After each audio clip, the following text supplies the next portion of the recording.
All right. So, welcome back to another episode of Sober Yoga Girl. I am super excited to have Phil Jordan with me on today's episode. And Phil is based in the UK. He previously worked in the health sector and now he's a sober coach. So, welcome, Phil. Welcome, and yeah, it's great to be here. Thank you. So, why don't we get started? We can dive right in and we'll start off with you just kind of giving me a bit of background on you and your life. So, kind of who you are, where you're from, and I don't know, maybe your job background. Sure, okay. Well, I'm from the northwest of England, from a place called Warrington, which is right in the centre of in between Liverpool and Manchester. So we're kind of a bit of an overspill of both areas. So you get people with Scouse accents, as they say, and Manc accents. So it's quite a mix of the two. So I'm 49. I work predominantly in the health and social care sector. So working in the NHS. First off, started with volunteering in homeless shelters. I then worked in probation, helping people access education, training, and stuff like that. And then I started working in prisons doing the same thing. And around that time, in 1998, the British government brought out a huge 10-year drug strategy. And I was just in the right place at the right time to move over into the drug and alcohol field. So very often working with offenders who are trying to get, careers up and going. Drugs and alcohol were always a big factor in barriers to them. So it was good timing on my part that I was just about at the time, because they brought in a load of investment, but they just didn't have the manpower to actually work with people. And traditionally they'd use nurses and social workers. And so I joked that at the time, the qualification to become a drugs worker was the ability to hold your pen the right way around, which was probably slightly more than that, because obviously you need to work with people, but it was all just working with people and their issues, really. So that kind of set me off on a path that I hadn't really expected. And then from there, working in prisons, I finally got released myself in about 2005, working in the community, doing the same thing. So I kind of morphed from being a practitioner into the management side and the strategic side of managing practitioners, essentially, who work with people with drug and alcohol problems. And just interestingly, when I was thinking about this before, it kind of made me reflect that at the time when the drug strategy came out, it was literally all about drugs and the harm of drugs. And at the time, alcohol didn't really have a strategy and didn't really have funding. And any funding that was available was literally for people with chronic alcohol conditions, so people who needed medical interventions, needed detoxes. And I do remember a time of turning people away who didn't really have much of an alcohol problem. It was kind of, it's not really a problem because you're not really, really unwell. Right. So when I think back now to obviously where we are nowadays, things have changed and that there is a lot more in place, but it just shows that only 20 years ago, unless you had a real problem, you didn't have a problem. That was quite interesting. And I think when I sort of reflect on my own journey and when I reflect on the culture, I'm sure it's the same in other countries, but particularly in this country, unless you're falling down or you're starting to bleed or you're really, really unwell, it wasn't really deemed that way. So that was quite an interesting reflection. So that's been my background, is really helping people, helping other individuals, whether directly as a practitioner or from a management point of view. So I've always been in this field of working with people, which I'm sure we'll go into more detail a bit later on, but kind of also made me reflect on the barriers to professionals who may experience, so people who work in the health and social care sector. And when I say that, I broaden it out to people like the fire service and the police and, people who generally care for people, the barriers and the stigmas that are also faced and that I think I've experienced when, if you're a fixer, then it's slightly more challenging and slightly more stigma involved in actually identifying and then seeking help. And I remember when I managed an alcohol service locally, in the 10 years that I managed that service, there was only one nurse who actually came through the service with an alcohol problem. Wow. And I think it was quite telling that, I don't know what the stats are on this, but, we talk about GPs and, high proportion of alcohol misuse, if you like, within certain high stress professions. But I'm totally certain that didn't reflect in who was walking through the door as well. Yeah. So that's kind of my knowledge base, if you like, and my experience from working with people in criminal justice, really, and then morphing into the wave that it was of funding and this new way forward of trying to treat people more from a health point of view than just criminality. You know, I think you're so right on something there about like the stigma of helpers receiving help. There's like some idea that the healers need to like already be healed. And I know like I faced it myself as a teacher, just this real fear of like what is going to happen if the parents of my students come across this. And I'm just hit the point where I'm like, I just have to accept that they're going to, and I hope that they don't judge me. But I totally can relate to, you know, why people would be so afraid.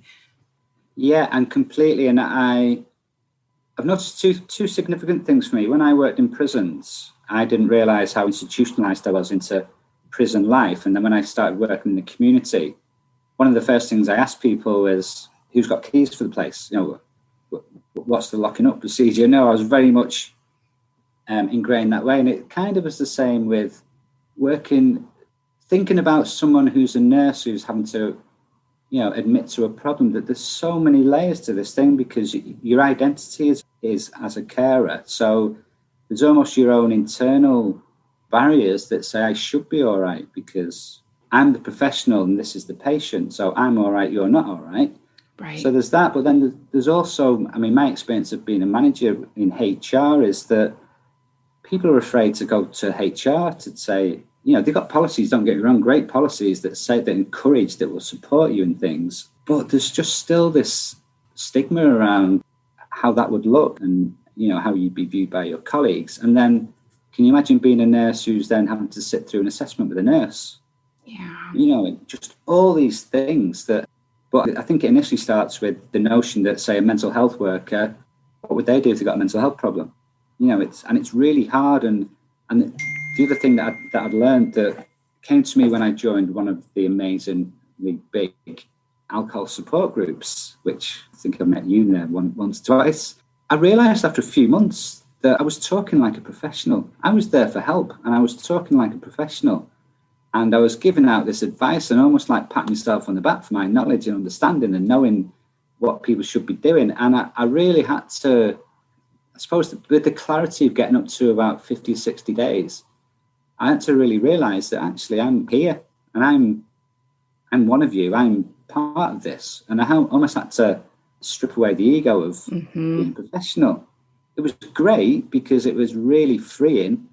And I just didn't know that that's what I was doing when I first started it. So that, again, that institutionalized thinking of being a professional is actually really patronizing and really know-all-ish, you know, and really kind of, no doubt the stuff I was saying was the right stuff because it's my training. But at the same time, if it was me receiving that from someone, I'd be almost thinking like, who do you think you are? Yeah. So it's been, so that part of things was really good in the sense of, you know, when you're trying to really acknowledge you've got an issue yourself or a problem yourself. And in my experience, it goes from a minimalized kind of view of the problem. Yeah, I need to probably do, you know, something about this. I need to be a bit more healthy. I need to, all the things that are nice, safe ways of introducing yourself into addressing the problem, to actually realizing that actually everyone in this group who speaks, that they're speaking for me and they're speaking about me as well. So that was quite a powerful realization for me. I'm totally freeing as well. Get that ego out of the way. It's really good. So tell me more about, let's go into like your story with drinking. When did you start and like what influenced your drinking? Well, again, it sounds like a story that's been told many times before about upbringing, really. My parents, interestingly, they never drink in the house unless people come round and then they are great hosts. And, you know, we used to joke, we'd go into the garage where they've just got, I'd have been useless with their array of drinks when I was drinking. It just wouldn't have been there. But we have to check the sell-by date on drinks because they just have them and just never touch them. Wow. Honestly, I mean, bottles and bottles of red. And if I could go back 3 years, I should have just gone in there and pilfered the lot. But I'm glad I didn't at the I always think about people like that when I go to people's houses and they have like so many bottles of alcohol. And I'm just like, who are you? For me, it was like my bottle would be empty and I would be on the next one. I'm like, how do you have a shelf full of bottles? But anyway. I dread to think how long I may have stayed up, because I was a binge drinker and I could just keep going and going and going. So that I would have met my match with my parents' larder. So they weren't really an influence on my drinking in that sense. I did the typical things, 12, 13. We'd somehow managed to get a 4-pack of fairly cheap lager and go to a party, or I don't know what you call it where you're from, but I used to call it a piling at somebody's, where you get wind that someone's parents were out for the evening, or even at best they were away. What would you call it? A piling? Piling. That's so funny. I'm learning so many words from speaking to people all over the world. Another one I learned is Dutch courage. We don't have that. Courage. Yeah, we call it liquid courage in Canada. Liquid courage. Okay, that's a bit more literal, isn't it? A little bit, yeah. Just left with Dutch, you'd just be, what connotations could you bring from Dutch? So we used to, I used to go to them places and drink me 4 cans. But even then, when I think back, I'd get crazy drunk, but I'd get quite emotional as well. I'd be quite upset, and certain things would happen where the next day I'd be like, obviously really mortified that, I'd made a fool of myself and stuff like that. So there was some kind of emotional thing that seemed to unleash in me when I was younger, which up until my journey started a couple of years ago, I never really thought about that and what the significance was, because again, this didn't happen to everybody, but it happened to me.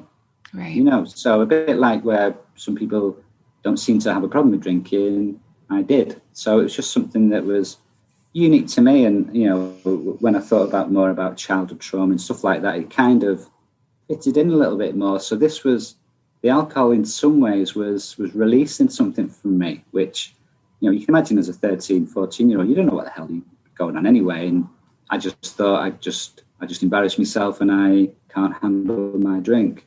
So that was quite interesting. And then when I did that as any normal child would in the UK. And I then started working in a bar. We got a local bar again, which was the community. So everybody that you knew went to the local bar. They're not quite the same now. They're more like restaurants, and they allowed children in and stuff like that, where this was where you'd go to socialise. And probably from 15, 16, I always looked very young anyway. I always looked about 3 years younger than I was. I remember going for my 18th birthday on a coach. We used to do coach trips to a big nightclub somewhere. And it was my 18th, and my fear of not getting into me on 18th was huge. I had like 18 badges all over me just in case there was any kind of question of me being a coach on my own. So I worked in bars from glass collecting to being 18 and actually working full time pretty much, but 3 in the afternoon to late in the afternoon was my shift Monday to Friday. And you'd get all the workers coming in. So the guys who were, proper grafters like bricklayers and plasterers and things, they'd come in and have 3 or 4 pints every night. You'd also get the guys who were maybe insurance men and stuff like that in suits who'd come in. And there was just that culture of the men coming in, having a few pints. And quite often, the understanding was that the wives didn't really know, that this was kind of, it must have been obvious to the wives. The wives must have known that every night this is what happens. But probably the kidology of just letting him have his little piece of his secrecy. So I was brought up around that as being the norm and almost something to aspire to as well. This is what men do.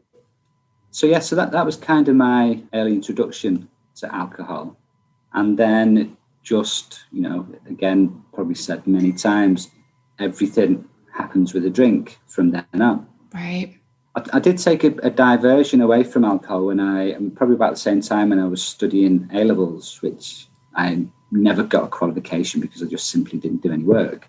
I think I used to go all the way to college and just play pool and stuff like that and just hang out. And my generation, it was about 1989, it was like the best for music, the Manchester scene, the Happy Mondays, Stone Roses, Charlatans, all that stuff was going on. But also acid house into dance music and ecstasy and all that stuff. So I took a bit of a diversion away from alcohol, because strangely, when I got into that crowd of taking amphetamine and ecstasy and stuff like that, you go on like a big 3-day binge and not touch a drop. No alcohol involved whatsoever. If anything, it was almost like looked down upon in that culture that, you'd be off your heads and enjoying yourselves, and you'd see some drunken guy who just looked disabled to you, you just didn't associate with them. So I was kind of able to say that I didn't really drink for that period of time. And then I guess when I sort of moved into settling down and having kids, and you move into a slightly more civilized kind of way of socializing, don't you, with Right. family and friends and people with kids themselves, where you have a nice bottle of wine or a few beers and what have you. And I just found that just became quite routine for me to, even when we weren't socializing, was to come home from work, because I worked all the way through. I've always worked fairly responsible jobs, but I was still able to, in the week, we've got European football on, so, an excuse to drink. Weekends would start on a Thursday, usually. It's almost like Friday's a bit of a relaxed day at work, so I can probably cope with a hangover in work, and then just, the weekends here. So that was kind of my routine for quite a long time. Yeah. And it's interesting how it, like, we get exposed to it at a young age, and then it just kind of like, I found with a lot of people, it just kind of like accelerates over time, or at least that's what happened with me. Like I never started out as a teenager thinking that I would drink every night. And by the end of my drinking career, I was drinking almost every night. If I wasn't drinking, it was because I was like hungover or tired or. Yeah. And I think I said, I've developed a joy for making videos now that I never had before I joined the alcohol-free world, if you like. I actually made a video for myself, and it was over a year ago, and I did it because I was so fearful of doing a video. When you get into that mode of pushing yourself and doing the thing that you're most scared of. And, I jokingly say that my first video, which I've still got, I look like I'm reading out a ransom note from my kidnappers, because I'm just so scared and so, and it's not painful to watch, but I can just see where I've come from with it. So I was just doing one the other day, and I was talking about drinking generally. And a lot of my videos now don't really focus on drinking. So I don't know where this comes from. I think it was a Monday morning. I'd been for a run. It was sunny, and I was just thinking, this is just life. This is the best life. And I was then thinking back to what Mondays had always felt like when I was drinking. But I remember just telling a story of, I think my drinking was starting to get out of hand when, I'd be, say, Thursday night, I'd have, 4 or 8 drinks in the fridge for myself. It'd get to 9 o'clock, and I'd be thinking, I'm running out. Now, from having 8 drinks in the fridge, at 2 or 3 drinks in, I'd be thinking about running out. And so I would then go out to the local corner thing that was just down the road, and I'd buy probably, it's going on for 9, 10 o'clock, so I could probably only feasibly drink them and then another 4, but I'd buy, say, 8 drinks, 8 cans, and I'd leave 4 in the car and bring 4 in, so that my partner at the time, it was probably rolling her eyes thinking, do you really need that? And I'd bring these in, but I'd know I'd have a secret stash as well. Wow. So that I could do that. And that just became kind of, I did know that it was sneaky, but at the same time, I didn't really say, you've got a problem here, or are you worried about this? I was just kind of, I almost felt a bit like cheeky with it, my own little secret. But yeah, so it just reminded me of when I was thinking about when things escalated. It was just in those little moments like that. Yeah. And, I can so relate to that, because the one time in my life when I had a partner move in with me, I remember, and it wasn't even at the point where my drinking was the worst it was. Like, it was, how long ago was it now? Maybe 5 years ago. I was 24. And I remember him moving in, and my worry was, oh my God, he's going to know how much I drink. Because, at the time when we were drinking together, it was like, we just drink on the weekend. And meanwhile, I was drinking like every night. And I remember consciously cutting back for a period. And then I would always be making excuses. Like, I would be like, oh, I've had a really bad day. That's why I'm having this drink. And like, I would be so happy when he went out with his friends, because then I would be like, I can have a drink. And at the time, I didn't read that as a problem. And in retrospect, I'm like, that should have been like my first kind of warning sign. Yeah, and I also love those, what I call the free license ones or the legitimate license ones. So, for example, if I drank on a Thursday, got through Friday, okay, but then Friday evening, maybe even meet in the pub and drink then, and then Saturday there'd be some legitimate thing. I mean, a wedding was a perfect one because you're allowed to drink from 12 and no one pulls a face or no one judges that. Or on a Sunday going to a christening, it was almost like, this is great, this is allowed, this is a non-judgmental kind of drinking event. But if you sat at home at 12 o'clock on a Sunday and started drinking, that doesn't look right, does it? But if you're going to an event, it suddenly allowed it to happen. There was no judgment from my partner. There was just nothing. It was almost like a legal license. That's how I used to kind of see it. Yeah. So it's just interesting when I look back on it, there were plenty of warning signs along the way, really, that there was something that I was probably losing control of. Mm-hmm. I was just going to say with the videos, it's funny at first. You do a video and you get like acknowledgement from it. And it's like, oh, that's really good. A bit like you put a post on and someone kind of resonates with it.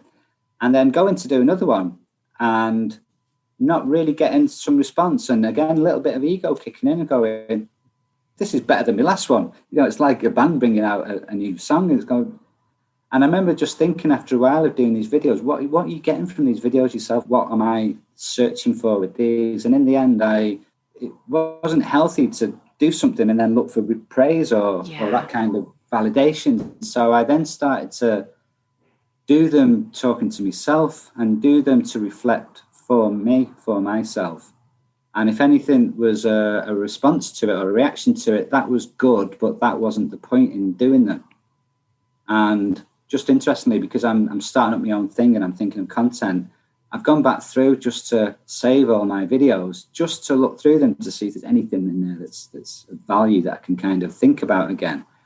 And I've got over 90 videos with about 540 minutes worth of stuff. So, like I said, I like doing the occasional video, but there's a lot in there. So, but yeah, again, it was just another little, I suppose, signifying of building my confidence and losing some of that kind of, when you can't bear to hear your voice on a tape or you can't bear to see yourself, you just don't want to be you, or it just makes you cringe and stuff. So it's been really kind of something that is a perfect signifier for me of transformation, I guess. Yeah. Oh, absolutely. I can remember the first time I ever talked into my camera on Instagram. I remember just being terrified about it. And now I just do it all the time. Yeah. But it's certainly a hurdle to get over, like just to get used to yourself being like out there, isn't it?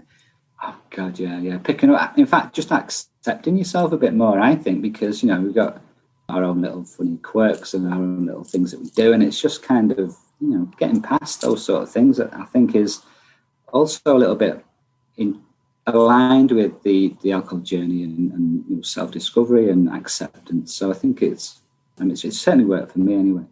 Yeah. So tell me a bit about your journey quitting. Like, what was that like? What was the final moment when you decided that you were going to quit drinking? I think for me, the final moment came on a weekend when I'd just been at it when I think about it, probably a run of a number of days. And I don't know about other people, but when people wake up in the morning, the last thing they can think about is a drink, because that just makes them feel sick and hungover and stuff. I wouldn't have that feeling. And I actually got a weird buzz out of that second or third day drinking. I was starting to get that kind of thing where it would really quench me, and within a drink or two, I'd be right as rain. So I'd just done this over and over. And I woke up on Sunday morning just feeling horrendous. I'd had, again, a few warning signs. I'd done 40 days the previous October. I'd done 40 days alcohol-free on my own.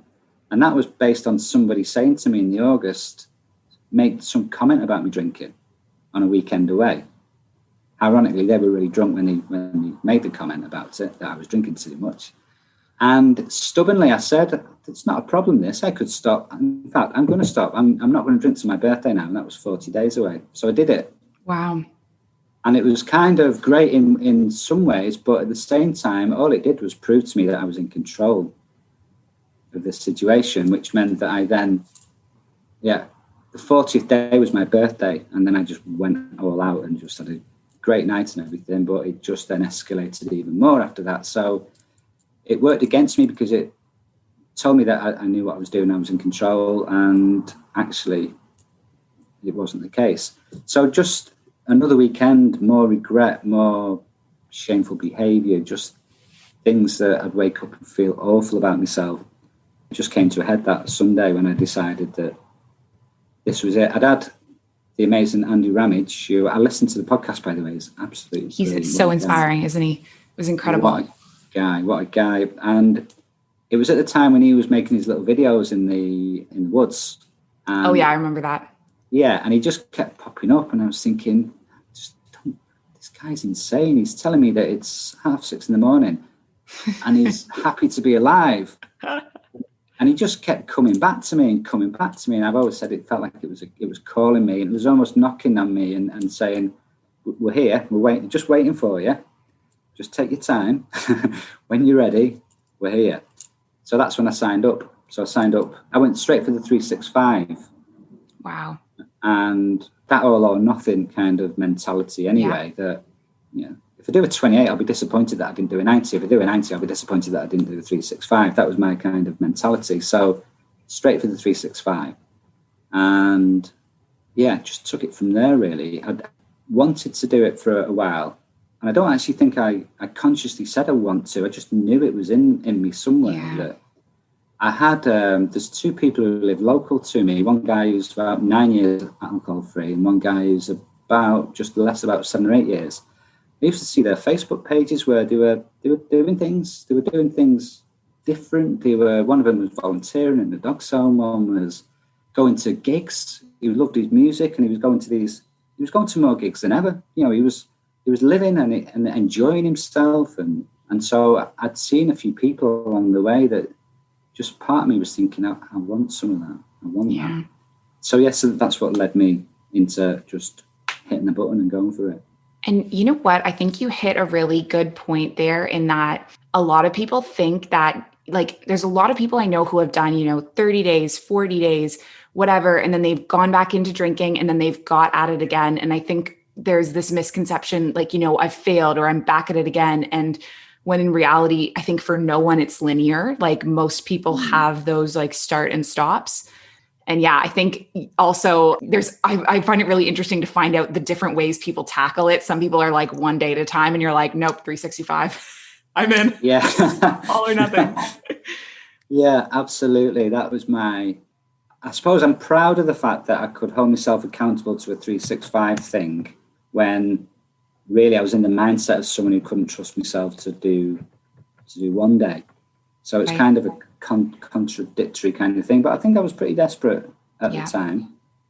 I've learned so much since then around what may have been going on from my past, but also just the brain and how that works, and negative self-beliefs about yourself, all these things that kind of really make it such a mountain to climb, because we're starting from such a disadvantaged point on day one. You may even have a couple of days of motivation because you really want to do it, but to make that stretch out, that there's so many paths that are leading you back to drinking. If it's getting a little bit hard, or you're invited to something, there's just so many little paths saying, just come this way. You don't have to try this hard. It's not, come back. You weren't that bad. You're actually quite fun, weren't you? All these things that kind of just almost your brain's trying to ease the pain and the stress of trying to not drink by saying, we'll protect you. Just come back. So when I think I'd heard quite early on, someone put a post on who was on, when you're on low numbers and you see someone on big numbers and you just think this is insane. And he was saying about people go, you're amazing, you're inspirational, and all these things that were absolutely right. But he said, the person that I want to thank the most for this is the person I was on day one, because the person I am now is strong, is resilient, has all this stuff that keeps me here. But that person who I was on day one was the stronger, more brave, more courageous, and I wouldn't be here without that person. I just thought it was a beautiful thing to do, because we do think of ourselves as this kind of weak, vulnerable person, and we are when we start out. But actually, what courage and bravery to put a stop to it. And you'll know yourself from those tricky early days of trying to do it, and it's so understandable when people say, I just can't do it right now. So I thought that really stuck with me as something to thank myself in the future, and never forget that person who made that decision for you, because the person you are today could make that decision quite easily. Yeah. Oh my goodness, I just got shivers. And you're so right, because I used to really look up to these, legends who had, Gods. hundreds of days. And I really look back, and people sometimes think like, oh, I can't believe you're at 2 years. How did you make it to 2 years? And you're right that it's really those first maybe 20 days that were really hard for me. And then as soon as I was through that hump, it was just like, this is just who I want to be now. I do not want to be that person again. And then it just kind of kept accumulating, but it really is the courage and the bravery and the resilience that is all built in like the beginning. Yeah, and you mentioned that I did listen to a couple of podcasts because I think they're absolutely brilliant. And I listened to one, and I can't remember the lady's name, but she said about an epiphany, and you made a reference to a yoga term, Shishoda or something. Shushumna. I knew I wouldn't get that right.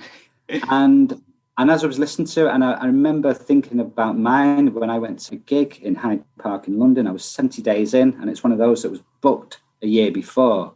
I was going with my oldest friend, who was probably my biggest drinking partner, and we'd probably take powders with us. We'd do all sorts of things. And I was going with him, and the stress of leading up to it, where I was even messaging him saying, he said, "Are you still drinking?" And I was saying, yeah. I even said to him, look, if you want to take somebody else, that's fine. I was even like giving him an out for me. But when I actually did it and got through it, that next morning, while he was laying in our dodgy B&B, asleep and really poorly, and I was having a coffee just on the street in London, and I got emotional, and I didn't know what was going on because I was elated, I was happy. And it felt like something was happening. And I picture now just some guy sat in a coffee shop in tears and thinking, what's going on with this guy? But it felt good. Yeah. And it felt like it had been long coming. And it was just that thinking of, oh my God, I'm going to do this.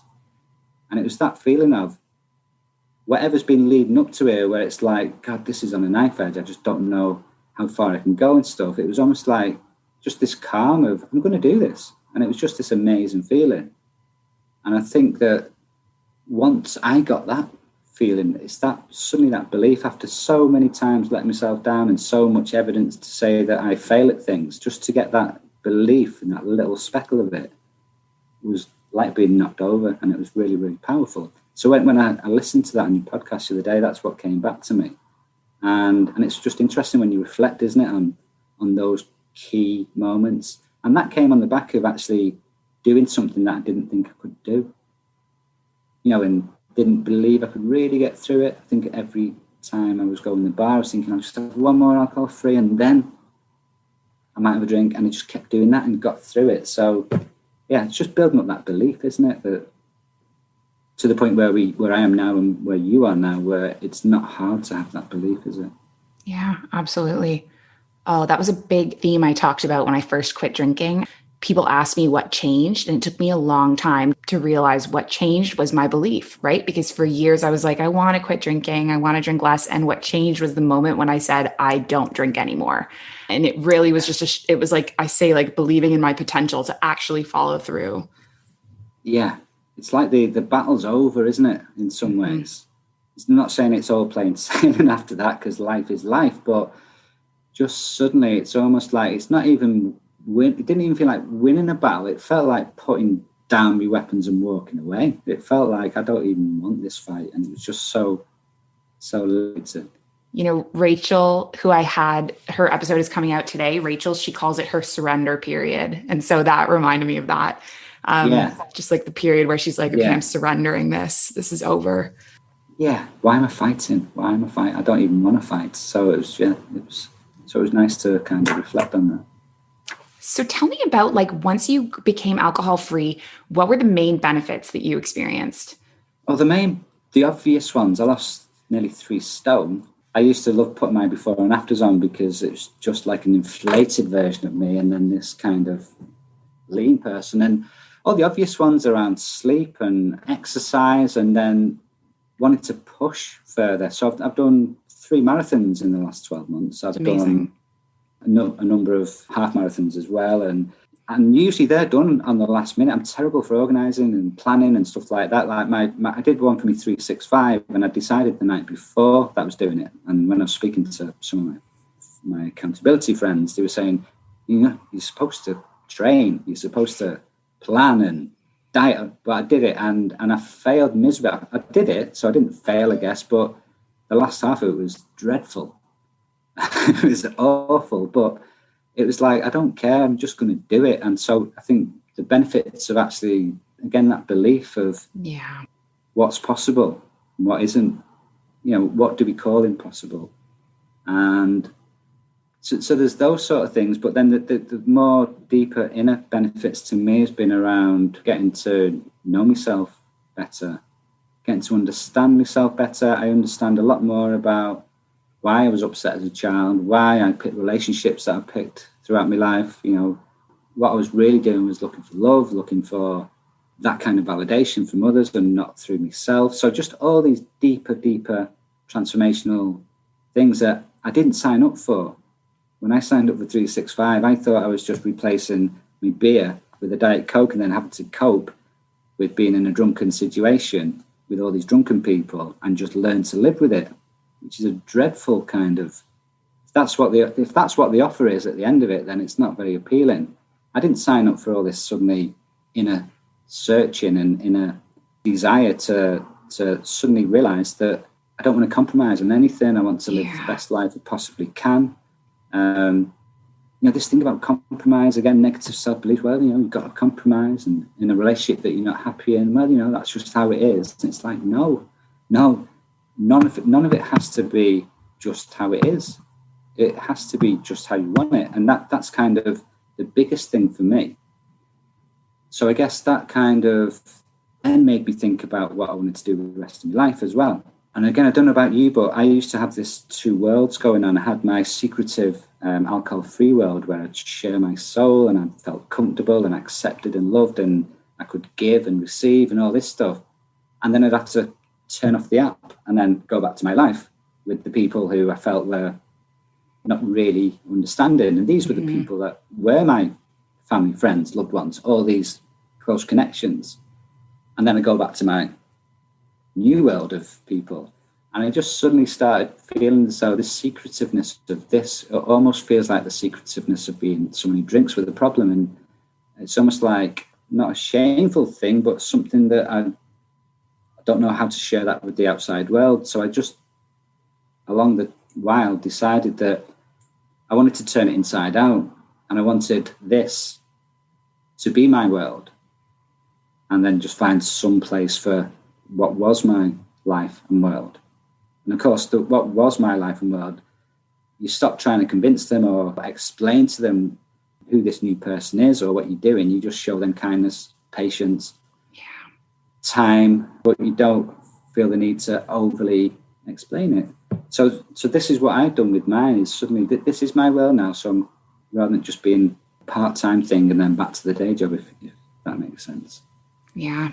And I think a lot of people can relate to that, is like I hit a point where I was just growing and evolving into a way where it was just natural for me to kind of, again, start to create this world of people on similar kind of self-growth journeys. Mm-hmm. Yeah. And I think I suppose it's like anything, it's the dipping the toe in a bit at first, where I'd put a post on my own Facebook page and I'd slip in that I was 700 or 400 days, whatever days I was alcohol free, but not really talk about alcohol, just to kind of just test the water a bit, because still that kind of, how are people going to react to this? Totally. And then it's just gone. And then I think I went a bit further confident the other way of being bold about saying it. And now I think I've come to a sort of a middle ground now where I'm not overemphasizing anything. I'm just saying what I'm doing. So it's kind of a nice place to be now. Cool.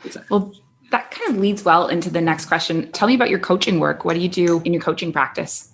Okay, so the transformational life coach, things aligned for me when I was approaching my first 365 days. And with this realization that I don't want this to be something that I just have as a hobby of enjoying being in this world. I want it to be my world. I thought, I want consistency right through my life. And I don't want it to be that go to work and then got my downtime, if you like. I just want it all consistent. I want to live like this all the time. And life coaching seemed like the most obvious thing that was there to me immediately, because I couldn't see anything else. And it was just fitted into helping people, supporting people. An extension really of that interaction on the groups that you get with people, where you talk and you help and you try and give your sort of insight a little bit. So, and they've got life coaches in some of these groups anyway. So I thought this would be it. But also I got made redundant at the same time, and I'd never not worked.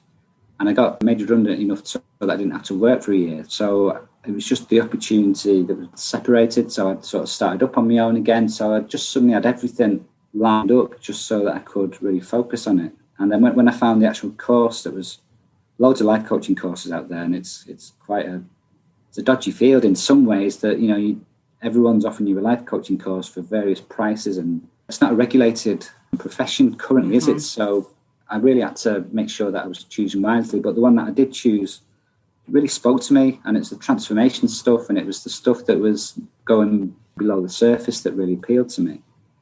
And so I qualified in that, and of course you practice during that time. And going back to the very start, when I talked about health and social care professionals and who fixes the fixers and stuff like that, I tried to move away from being a sober coach, and I tried to move away from almost what I knew, because I thought I can work with anybody. And I think when you've got a good training and a good life coaching course like yourself, with the tools you can work with anyone, I believe. But actually, it was then thinking about the clients that were coming forward tended to be the ones that were health and social care type people, were people that identified with me. So that's where I've finally come from, that wanting to be a general coach, to actually thinking about the 25 years in the NHS with the health and social care, understanding it and being there myself. It's chose me more than I chose it. It's saying, don't care what you say, this is what you're good at, or this is where you fit.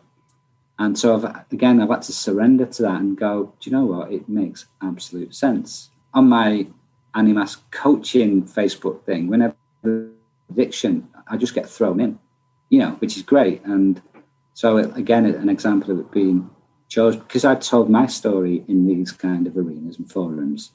That's what people resonate with, isn't it? They resonate with you and your story. And that's where I think the trust comes then, that they feel comfortable and confident that you can help. So that's where I'm at the moment. And I'm just launching my website. And I've got to mention, I've just made a great connection with a guy called Austin Sweetman. And he's the guy that's been on the journey himself. I don't know if you know Austin. No. Lovely guy, but he's an IT head. He's got a title probably that means he knows what to do with your social media, but he wants to specifically help people who help people, which I think is an amazing kind of offering of someone who's on a journey where he's not just a corporate guy wanting to make it, he wants to be in and amongst people who help. So I'm just launching all that in these next couple of weeks. And this is where I'm looking to really push on this year. Amazing. Well, perfect timing for coming on the show, because I'll put your link in the podcast episode description. And I've said it before, but I feel like there's like so much space in the coaching world, and we all have like our unique gifts and offerings. And like, there's people that I'm sure will listen to this and be like, that is exactly who I am. Like, I am the helper who needs helping. And so I think what you're doing, like what you've niched down to, is absolutely brilliant. And I'm excited to kind of see how it takes off and the direction you go with it. Oh, brilliant. That's so nice. And I think the work you do is amazing. I think I was telling someone I was coming on this the other day, and I said Alex McRobb. And I said, the girl who does yoga girl, sober yoga girl. So I think it's wonderful when you're identified by your identity, which is really good. But no, thank you. That's really kind. And I'm really excited about the opportunities that this is going to bring. Yeah.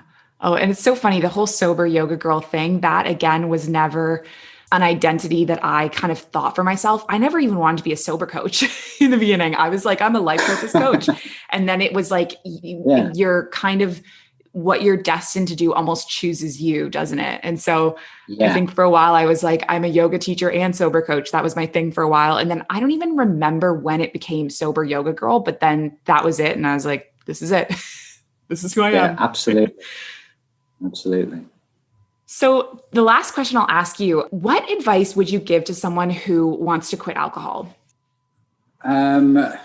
I was thinking about this as well. Now, it's so difficult, isn't it? Because if they came saying they wanted to, then I guess you've got to really work out how really committed they are to it. Yeah. You know, what is it that you're prepared to give up? What is it you're prepared to change?